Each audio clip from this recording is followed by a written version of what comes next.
ममता सरकार चाहे तो केंद्र पर तमाम तरह के आरोप लगा दे, बीजेपी को कथित रूप से बाहरी भी बता दे और जनता को बरगला भी ले, लेकिन ये बात उसने अब मान ली है। ऐसी बात जिससे लाखों लोगों का फायदा होने वाला है। बात किसानों से जुड़ी है, इसलिए ज़रूरी भी है क्योंकि नंदीग्राम की लड़ाई में एक चाल तो राकेश टिकैत ने भी चली थी। जाहिर है कि इसका फ़ायदा कहीं ना कहीं टीएमसी को ज़रूर हुआ होगा।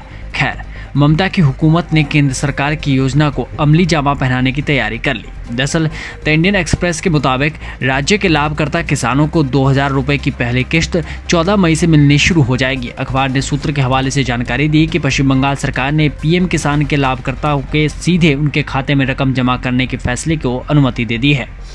यह भी खुलासा हुआ है कि राज्य सरकार ने 4 मई को ऑटोमेटिक तरीके से खाते में पैसे ट्रांसफर को अनुमति दी थी, लेकिन ये फैसला यूं ही अचानक से नहीं लिया गया।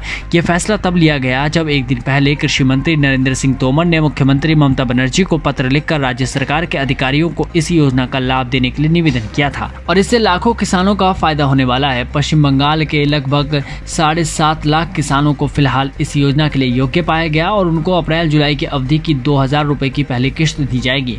सूत्रों का कहना है कि केंद्र सरकार इस दौरान 9 करोड़ रुपए जारी करेगी। इस पीएम किसान योजना के तहत पूरे साल में किसानों को 3 किश्तों में 6000 रुपए सीधे उनके खाते में डाले जाते हैं। गौर करने वाली बात यह है कि 2018-19 में शुरू हुई इस योजना के तहत अब की बार देश के किसानों को 8वीं किश्त दी जा रही है और बंगाल में शायद ये पहली होगी। वो कहते हैं ना कि देर से आए लेकिन दुरुस्त आए, यही काफ़ी है, क्योंकि पूरे देश में ये योजना पहले से ही लागू थी, केवल बंगाल में इसे लागू नहीं किया जा सका था। बंगाल सरकार ने केंद्र की इस योजना को राज्य में लागू करने से इनकार कर दिया था, जिसके चलते यहाँ के लाखों किसान केंद्रीय मदद से दूर थे।